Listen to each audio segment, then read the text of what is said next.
नमस्कार बच्चों, स्वागत है सबका। मैथ क्लास में बच्चों हम लोग आज सीटेट के बारे में पढ़ेंगे। सीटेट में बच्चों मैथ का जो पोर्शन होता है वो 23 अंक का होता है, चाहे आपका पेपर 1 हो या पेपर 2 हो। ठीक है, दोनों में जो मैथ का पोर्शन है वो 30-30 अंक का है। और बच्चों मैथ में दोनों ही पेपर में मैथ के क्वेश्चन डिवाइडेशन होता है 15-15 नंबर। 15 नंबर की आपकी थ्योरी आती है और 15 नंबर की आपका पैडागोजी आती है। ठीक है, तो मैथ में क्या है, 15 नंबर की आपकी ये थ्योरी का मतलब है सॉल्विंग। यहाँ पर 15 नंबर की आपकी क्वेश्चन जो होंगे, 15 नंबर के आपके क्वेश्चन जो होंगे वो सॉल्व करने होंगे, सॉल्व होंगे और 15 क्वेश्चन आपके शिक्षक शास्त्र के होंगे। इसी प्रकार से बच्चों यहाँ पर पेपर सेकंड में भी 15 नंबर जो कि आपके पेपर सॉल्व होगा और 15 नंबर की आपकी यहाँ भी पैडागोजी होगी। ठीक है, तो इस प्रकार से सीटेट का बच्चों आपका सिलेबस बटा हुआ है। अब इसमें आपको देखना है गणित शिक्षा शास्त्र यानी मैथ जो पैडागोजी है, इसकी हम लोग आज शुरुआत करते हैं। आइए देखते हैं कि पैडागोजी में आपको क्या क्या पढ़ना है। हर चीज हम लोग विस्तार से पढ़ेंगे, एक एक चीज पढ़ेंगे।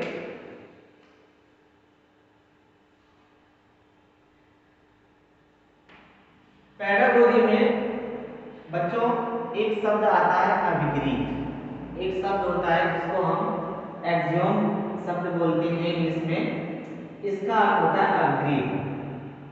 और अभिग्रीत का अर्थ क्या होता है कि ऐसा कोई स्टेटमेंट या कथन जिसको बिना किसी प्रूफ के हम लोग सच माने, जिसको बिना किसी प्रूफ के सच माने। जैसे 2 + 2 = 4। यहाँ पर किसी प्रूफ की आवश्यकता नहीं है क्योंकि 2 + 2 क्या होता है 4, 2 × 2 = 4। यहाँ पे आपको प्रूफ की आवश्यकता नहीं है। यहाँ पर आप 2 + 3 = 5 कर सकते हैं। यानी कि ऐसा कथन, ऐसा स्टेटमेंट जिसको सच माना जाता है बिना किसी प्रूफ के, उसको हम क्या कहते हैं, अभिग्रीत यानी एक्सियोम कहा जाता है। अब हम बात करेंगे कंजेक्चर। कंजेक्चर कंजेक्चर क्या होता है, ऐसा स्टेटमेंट जिसको सच साबित करने के लिए यानी प्रूफ करने के लिए जिसको प्रूफ की जरूरत होती है।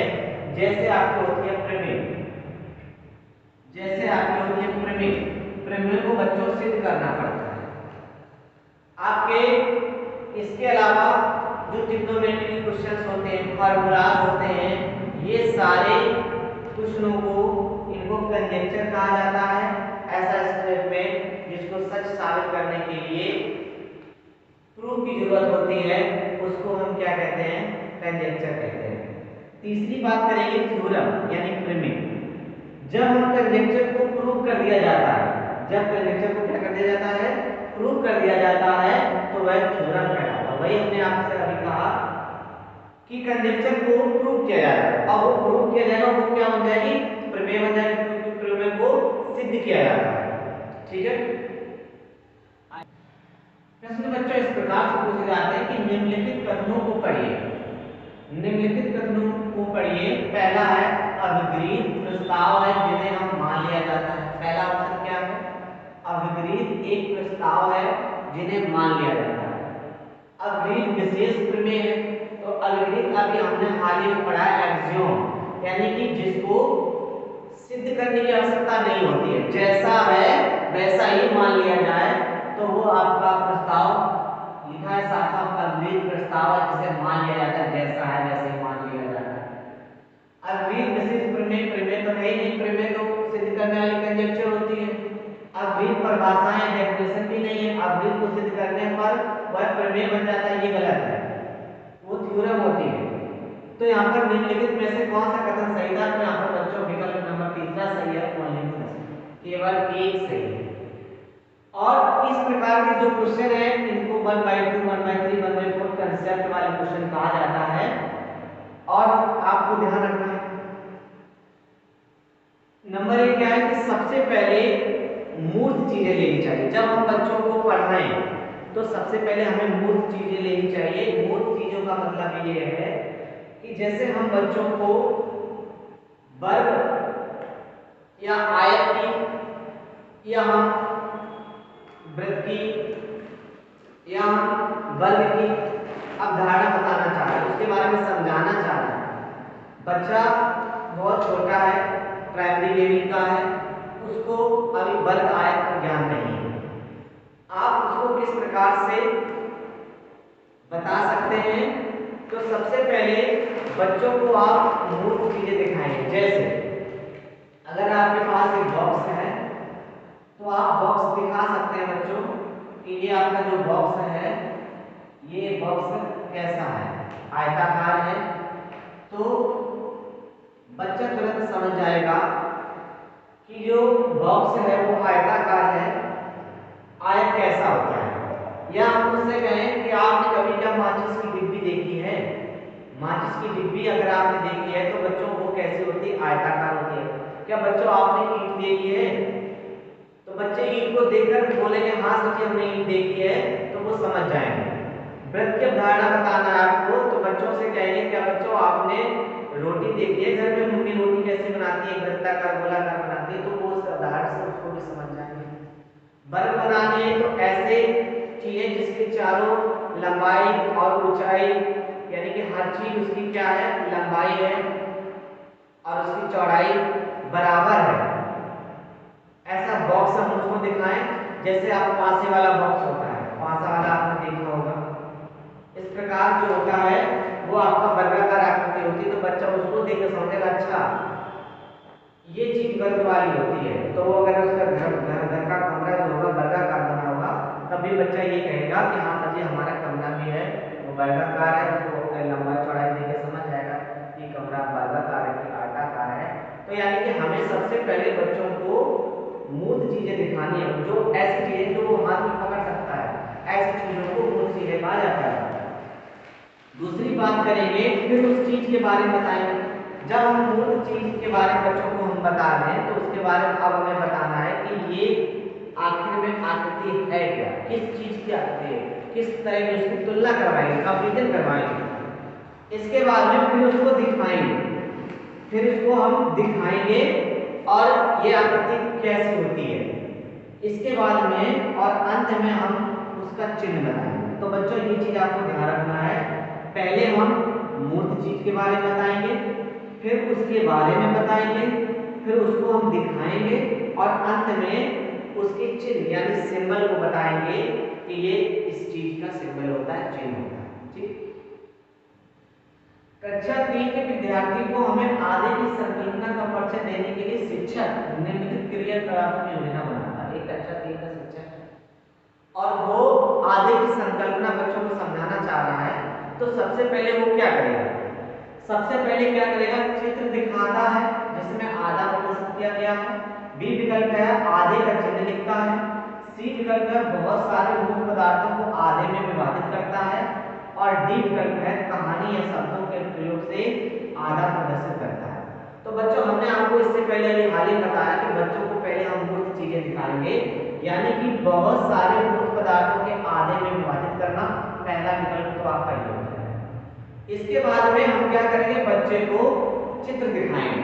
वो पहले हमने मूर्त चीजें दिखाई, उससे संबंधित जितने भी चित्र होंगे उन चित्रों को हम बच्चों को दिखाएंगे, प्रदर्शित करेंगे आधे चीज का। जैसे आधे की संकल्पना आपको दिखाना है तो बच्चों को आप कहेंगे आप एक रोटी लीजिए। तो रोटी को आप सब लोगों ने देखी होगी, अगर रोटी को आधा कर दें, बीच से तोड़ दें तो वो दो भागों में बट जाती है। और इसके बाद में हमें और आधे की संकल्पना दिखानी है तो आप क्या कर सकते हैं? सामने चित्र बना सकते हैं, उसको ऐसे आधे काट सकते हैं, आधे हाथ काट दीजिए।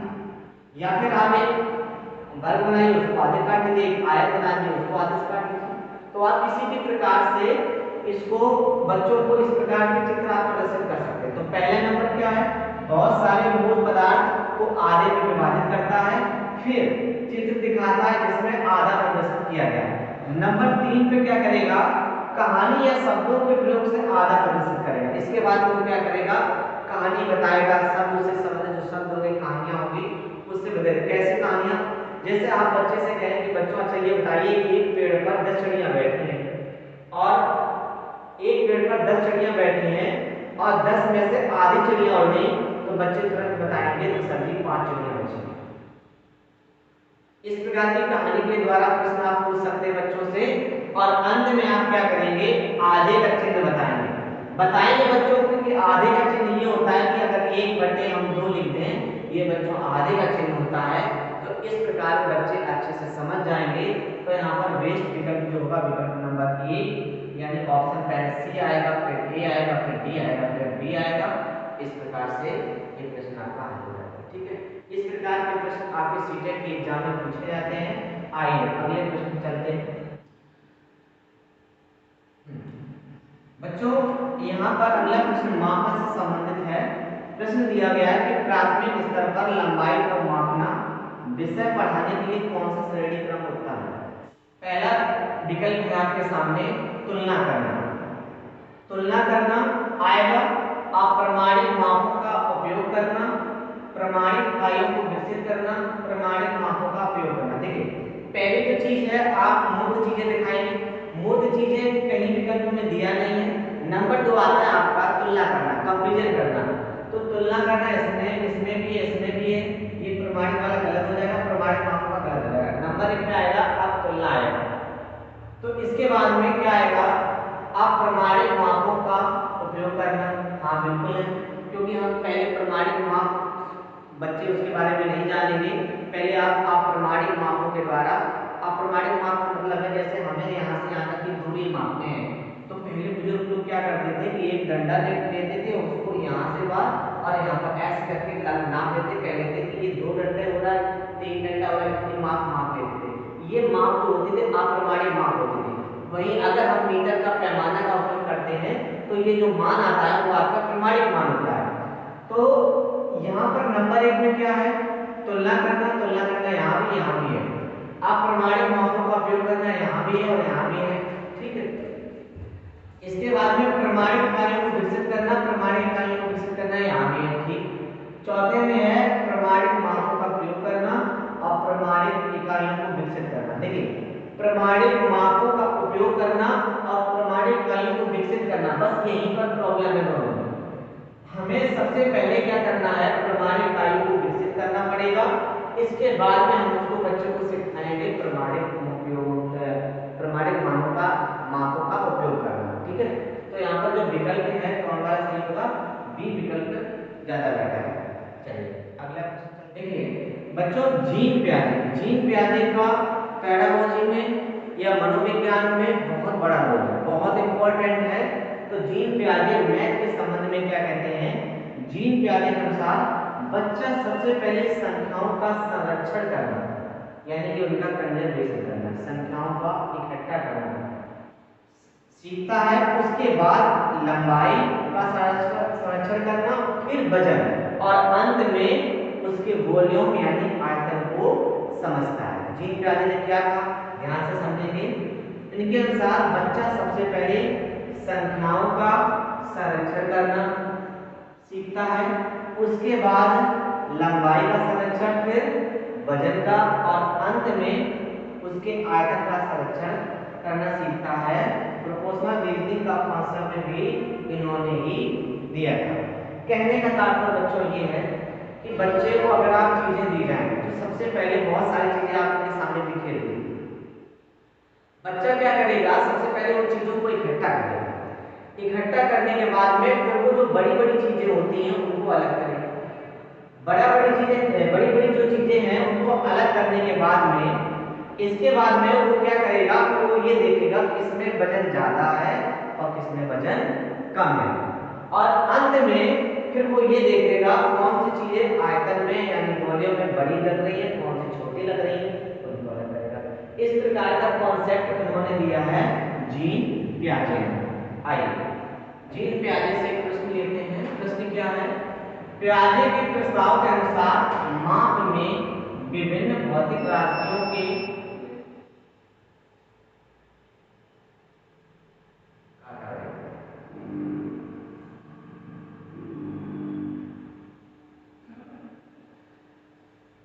पियाजे के प्रस्ताव के अनुसार माप में विभिन्न भौतिक राशियों के संरक्षण की योग्यता के विषय में सही कथन को पहचानें। पियाजे के प्रस्ताव के अनुसार माप में विभिन्न भौतिक राशियों के संरक्षण की योग्यता के विषय में सही कथन पहचानिए। पहला कथन क्या है? लंबाई में, अरे यार बात कर ले तो कर रहे हो, सब करते आवाज कर रही है वैसे।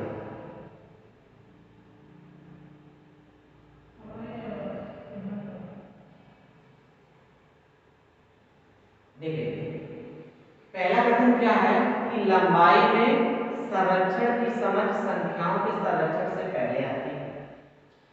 भार के संरक्षण की समझ आयतन के संरक्षण से पहले आती है। आयतन के संरक्षण की समझ द्रव्यमान के संरक्षण से पहले आती है, या भार के संरक्षण की समझ संख्याओं के संरक्षण से पहले आती है। तो अभी हमने आपको बताया कि सबसे पहले बच्चा वस्तुओं का संरक्षण करता है, फिर उसकी लंबाई, फिर वजन और इसके बाद में आयतन होता है। तो आपको ध्यान रखना है बच्चों, सबसे पहले क्या बच्चे करेंगे? संरक्षण। संरक्षण के बाद होगा लंबाई, और लंबाई के बाद में होता है बच्चों होता है वजन, और वजन के बाद में क्या होता है? आयतन, वॉल्यूम। ठीक है, इसके अनुसार बच्चे क्रिया करेंगे। तो यहाँ पर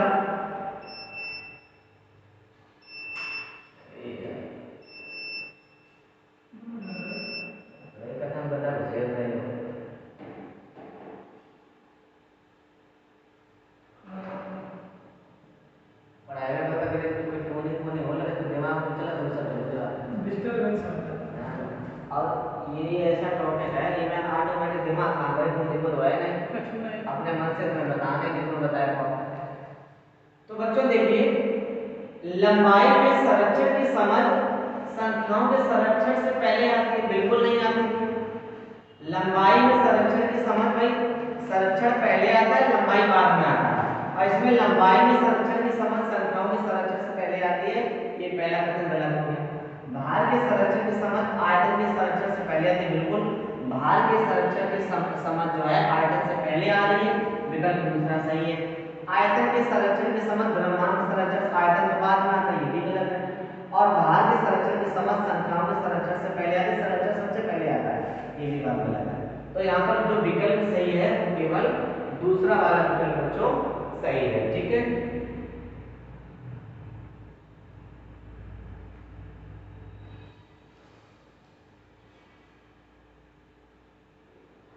चलिए अगला प्रश्न आपके सामने है। स्वयं कक्षा 5 में पढ़ता है, वह विभिन्न प्रकार के त्रिभुजों भिन्न श्रेणियों में वर्गीकृत कर सकता है, लेकिन त्रिभुज में 3 कोणों का योग 180 अंश है के अमूर्त प्रमाण को समझने में उसे कठिनाई होती है। पियाजे के संज्ञानात्मक सिद्धांत के अनुसार स्वयं का किस चरण पर है? अब बच्चों देखिए, यहाँ पर बच्चा क्या है कि वो मूर्त चीजों को समझ रहा है, लेकिन अमूर्त चीजों को नहीं समझ रहा है। आपने तो बच्चों को बता दिया कि त्रिभुज के तीनों कोणों का मान 180 अंश होता है, लेकिन बच्चा कैसे माने कि तीनों कोणों का मान 180 अंश होता है? और वो अमूर्त प्रमाण को समझने में उसे कठिनाई होती है। तो पियाजे के संज्ञानात्मक सिद्धांत के अनुसार स्वयं किस चरण पर है? इनके जो सिद्धांत है उसको किस चरण पर है? आइए विकल्प में देखिए, यहाँ पर जीन पियाजे ने 4 चरण दिए थे। पहला पूर्ण संज्ञानात्मक अवस्था, मूर्त संज्ञानात्मक अवस्था, औपचारिक संज्ञानात्मक अवस्था और संवेदी गतिक अवस्था। अगर कोई बच्चा अमूर्त चीजों को नहीं समझ रहा, अमूर्त सिद्धांत को नहीं समझ रहा, तो इसका मतलब है वो इस समय जो उसकी स्टेज है वो मूर्त अवस्था में है, यानी कि सिर्फ वो मूर्त चीजों को ही समझता है जो उसके सामने है, जो उसने देखी है। ऐसी वस्तुओं को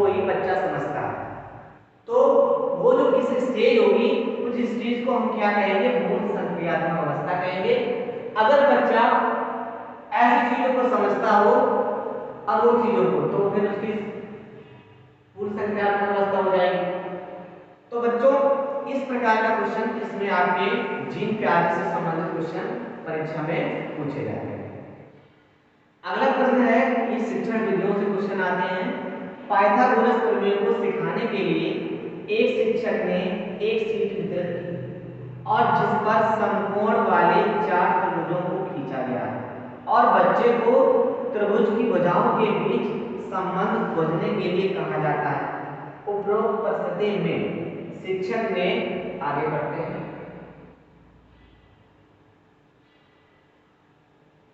उपरोक्त परिस्थिति में शिक्षक ने किस विधि का प्रयोग किया है? शिक्षक ने किस विधि का प्रयोग किया है? क्या प्रश्न था कि पाइथागोरस प्रमेय को सिखाने के लिए हमें बच्चों को पाइथागोरस प्रमेय सिखाना है। ठीक है, पाइथागोरस प्रमेय बच्चों क्या होती है? ये आपका कर्ण होता है, ये लंब होता है, ये आधार होता है और कर्ण का वर्ग बराबर लंब का वर्ग प्लस आधार का वर्ग। ठीक है, तो शिक्षक ने एक शीट वितरित की और जिस पर समकोण वाले 4 त्रिभुजों को खींचा गया और बच्चे को त्रिभुज की भुजाओं के बीच संबंध खोजने के लिए कहा जाता है। तो उपरोक्त, देखिए ये प्रयोगशाला विधि है नहीं, क्योंकि इसमें कोई प्रयोग हो नहीं रहा। अब यहाँ पर देखिए ये कोई व्याख्यान विधि भी नहीं है, तो यहाँ पर 2 विधियां तो कैंसिल होंगी। अब देखिए बच्चों, निगमन विधि और आगमन विधि, 2 विधियां आपके सामने बची हैं। तो निगमन विधि वह विधि होती है जिसमें हम किसी प्रमेय का या किसी सूत्र का डेरिवेशन करते हैं, निगमन करते हैं, वो निगमन विधि होती है। यहाँ पर आपको आगमन विधि आनी चाहिए। कौन सी विधि? आगमन विधि, यानी कि आपको उस स्थिति के बारे में, उस फार्मूला के बारे में आपको पहले से पता होना चाहिए, तब आप इस सवाल को लगा सकते हैं। अर्थात आपको कर्ण का वर्ग बराबर लंब का वर्ग प्लस आधार का वर्ग, जो पाइथागोरस की प्रमेय है, इस प्रमेय के बारे में आपको ज्ञान होना चाहिए। तो यहाँ पर विकल्प नंबर कौन सा सही है? विकल्प नंबर दूसरा सही है, आगमन विधि। ठीक है, चलिए आगे चलते हैं।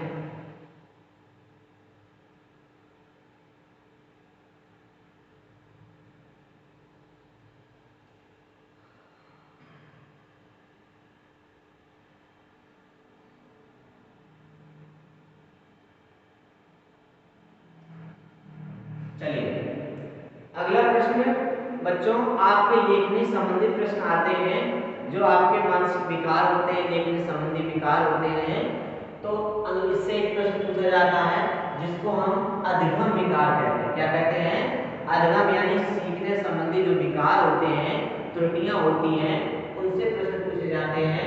पहला प्रश्न आपके सामने है, यदि एक शिक्षार्थी को संख्याओं और परिकलन में समस्या हो रही है, यदि एक विद्यार्थी को संख्याओं में और परिकलन मान होती गणना में, कैलकुलेशन में अगर उसको समस्या हो रही है, उसमें असमर्थता हो रही है, असमर्थ है वो, तो बच्चे को कौन सा विकार होगा?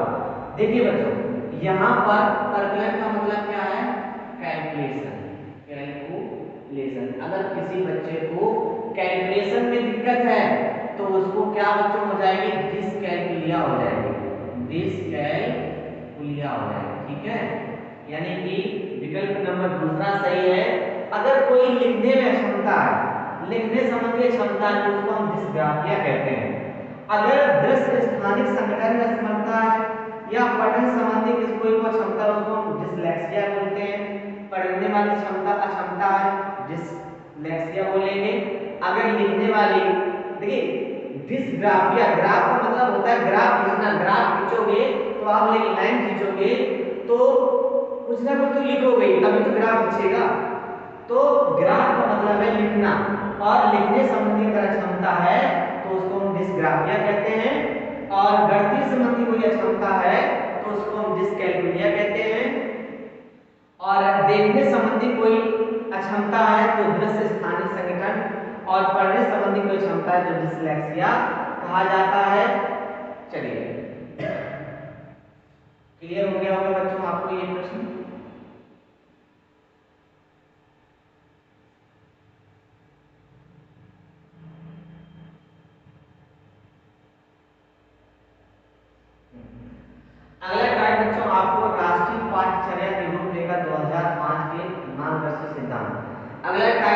से एक प्रश्न पूछा जाता है।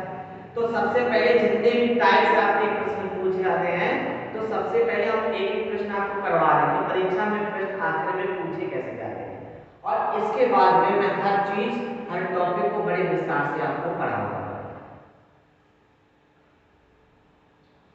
तो बच्चों, पाठ चर्या रूपरेखा जो 2005 थी उससे संबंधित प्रश्न क्या है? ज्ञान को स्कूल के बाहरी जीवन से जोड़ा जाए।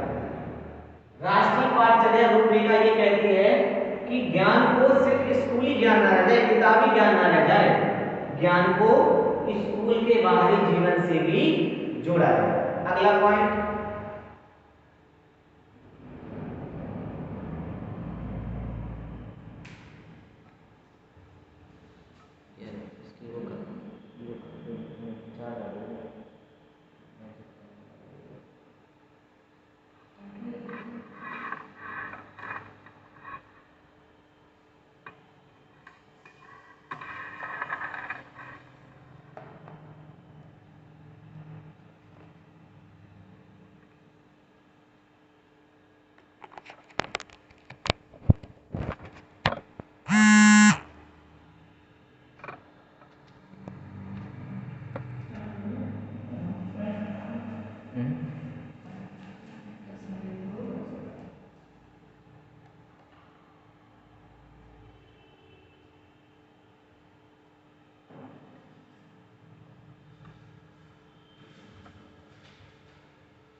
राष्ट्रीय पाठचर्या जो रूपरेखा 2005 है, वो दूसरा पॉइंट क्या कहती है? पढ़ाई को रटंत प्रणाली से मुक्त किया जाए, यानी कि पढ़ाई को रट्टा नहीं बनाया, रट्टा तोता नहीं बना जाए, पढ़ाई को रटंत प्रणाली से मुक्त किया जाए। दो पॉइंट ध्यान रखना। तीसरा पॉइंट क्या है? पाठचर्या पाठ पुस्तक केंद्रित ना हो, यानी पाठचर्या ऐसी ना हो कि वो सिर्फ आपकी पाठ पुस्तक केंद्रित हो जाए, किताब की कीड़ा बन के रह जाए।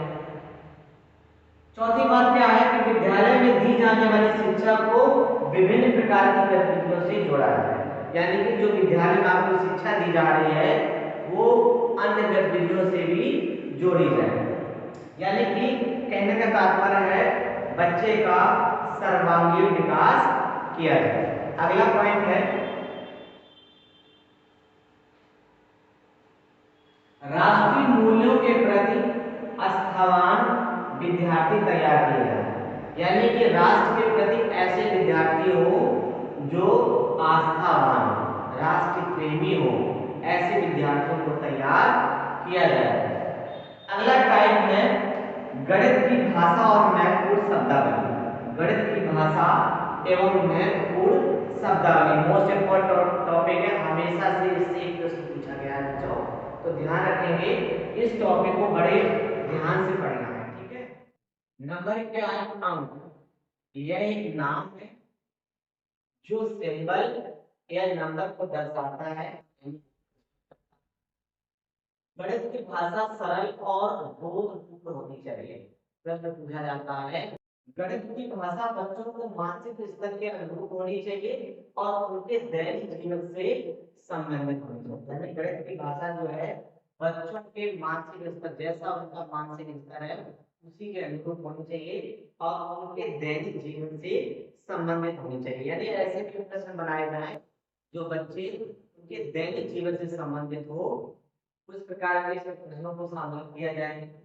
अब हम बात करेंगे एग्रीगेशन यानी कि समुच्चय और एजुकेशन यानी कि संवर्धन क्या होता है। एग्रीगेशन और एजुकेशन ये क्या होता है, आइए समझते हैं। तो बच्चों, जब दो चीजों को जोड़ते हैं तो उसे हम एग्रीगेशन कहते हैं। जब हम दो चीज जोड़ते हैं तो उसको हम क्या कहते हैं? समुच्चय कहते हैं, यानी कि हम समूह बनाते हैं, इकट्ठा करते हैं, उसको हम क्या कहते हैं? समुच्चय कहते हैं। तो जैसे हमने कहा कि दो पेन और दो पेन, आपने कहा चार पेन, तो हमने जब दो पेन और दो पेन इकट्ठा कर दिया तो पेन कितने बन गए? चार पेन हो गए। तो इसको हम क्या कहेंगे? समुच्चय कहेंगे, एग्रीगेशन, ठीक है। यानी कि संवर्धन। जब एक चीज को बढ़ाया जाता है तो उसे हम जब एक चीज को बढ़ाया जाता है तो उसे हम क्या कहते हैं, फ्रेगमेंटेशन कहते हैं, यानी कि संवर्धन कहते हैं। जैसे दूध है, ये बच्चों क्या है, दूध। और हमने कहा हमें दूध की मात्रा को बढ़ाना है, तो इसमें क्या किया, 5 लीटर दूध में 1 लीटर पानी और डाल दिया। अब ये मिश्रण कितना हो गया, 6 लीटर का। तो यहाँ पर दूध की मात्रा बढ़ गई। पहले जब दूधिया को दूध वगैरह बेच देते हैं उसमें क्या होता है कि दूध 5 लीटर है, उसमें से चुटके से आधा लीटर 1 लीटर दूध बढ़ा है, जिससे क्या होगा, वो दूध की मात्रा बढ़ जाती है और रुपए आपको नहीं देने पड़ते हैं। तो इसको हम क्या कहते हैं, एजुकेशन यानी कि संवर्धन कहते हैं। जब हम किसी चीज को बढ़ा देते हैं तो आपका संवर्धन कहलाता है। जब चीजों को हम इकट्ठा कर देते हैं और समूह बना लेते हैं उसको हम समुच्चय कहते हैं। मुक्त अंत प्रश्न और बंद अंत प्रश्न, ये क्या चीज है, मोस्ट इम्पोर्टेंट बच्चों का क्वेश्चन है ये, इसको बहुत ध्यान से पढ़ना है। मुक्त अंत और बंद, ये बहुत परीक्षा में पूछे जाते हैं। तो मुक्त अंत प्रश्न वाले कौन से प्रश्न होते हैं, ऐसे प्रश्न जिनके एक से अधिक उत्तर, ऐसे प्रश्न जिनके एक से अधिक उत्तर हो उनको हम मुक्त अंत वाले प्रश्न कहते हैं। यानी कि जिन प्रश्नों के एक से ज्यादा उत्तर होते हैं उन्हें हम मुक्त अंत वाले प्रश्न कहते हैं। जैसे 2 नंबर है, वे कौन से 2 नंबर हैं जिनको जोड़ने पर 8 आता है। जैसे हमने कहा 1 के साथ जोड़ो तो 8 हो जाएगा। हमने कहा सिर्फ 2 में 7 जोड़ दो, 2 में 6 जोड़ दो तो भी 8 हो जाएगा। इसके अलावा और भी नंबर है, जैसे हमने कहा 5 में 3 जोड़ दो तो कितना हो जाएगा, 8। फिर हमने कहा अच्छा ये नंबर के साथ में हम 0 जोड़ दें तब भी तो 8 हो जाएगा। तो कहने का मतलब है 4 + 4 बराबर भी 8 होता है। तो एक प्रश्न के जब कई सारे उत्तर हो जाएं, कई सारे उत्तर हो तो हम उसको क्या कहते हैं, मुक्त अंत प्रश्न कहते हैं। क्या कहते हैं, मुक्त अंत प्रश्न कहते हैं। एक से ज्यादा उत्तर होते हैं उन्हें मुक्त अंत वाले प्रश्न कहते हैं। और बंद अंत प्रश्न कौन होते हैं, जिनका उत्तर सिर्फ एक, ऐसे प्रश्न जिसका उत्तर सिर्फ एक होता है उसको हम बंद अंत प्रश्न कहते हैं। जैसे हमने कहा बच्चों ये बताओ 2 और +5 कितना होता है, 7। 2 और 5 में 2 में कितना जोड़, 7 है तो आप 5 जोड़ने पर 7। इससे ज्यादा कुछ नहीं कर सकते इसके लिए। हमने कहा 4 दूनी 8, 4 दूनी बच्चों सिर्फ 8 ही होता है। 4 किया, 4 के बाद और कुछ भी नहीं हो सकता है, ठीक है। तो इस प्रकार के जो प्रश्न होते हैं उनको हम बंद अंत प्रश्न, बंद अंत प्रश्न, जिन प्रश्नों के उत्तर केवल एक होता है। 5 में 3 जोड़ने पर क्या होगा, जैसे 5 में बच्चों आप 3 जोड़ोगे तो कितना होगा, 8। और 8 आंसर नहीं आएगा, 5 में 3 जोड़ने पर 8 ही आएगा और 5 में कुछ जोड़ने के बाद प्राप्त नहीं होगा। तो ये आपका बंद अंत प्रश्न हो गया। चलिए रचनात्मक और निर्णयात्मक आकलन, ये क्या होता है, रचनात्मक आकलन क्या होता है, यह टीचिंग लर्निंग प्रोसेस के दौरान होता है। जब टीचिंग लर्निंग की प्रोसेस चल रही हो उसी के दौरान रचनात्मक आकलन होता है, या उससे पहले भी हम कर सकते हैं। इसका मतलब होता है क्रिएटिविटी। क्या होता है, क्रिएटिविटी। जैसे हम किसी भी बच्चों को बारे में अगर हमको पढ़ाना है तो उसके बारे में पहले हम उसकी रचना बनाते हैं, एक रूपरेखा बनाते हैं, उसको हम लागू करें, इसको हम रचनात्मक कहते हैं। योगात्मक का मतलब क्या होता है, यह टीचिंग लर्निंग प्रोसेस खत्म होने के बाद में होता है। और जब टीचिंग लर्निंग पूरी समाप्त हो जाए उसके बाद में आपका क्या होता है, योगात्मक होता है। और निर्णयात्मक बच्चों ये सिर्फ कारण या समस्या की पहचान की, इससे क्या होता है, कारण या समस्या की सिर्फ पहचान की जाती है, समस्या का निदान किया जाता है, इसीलिए ये प्रोसेस निर्धारण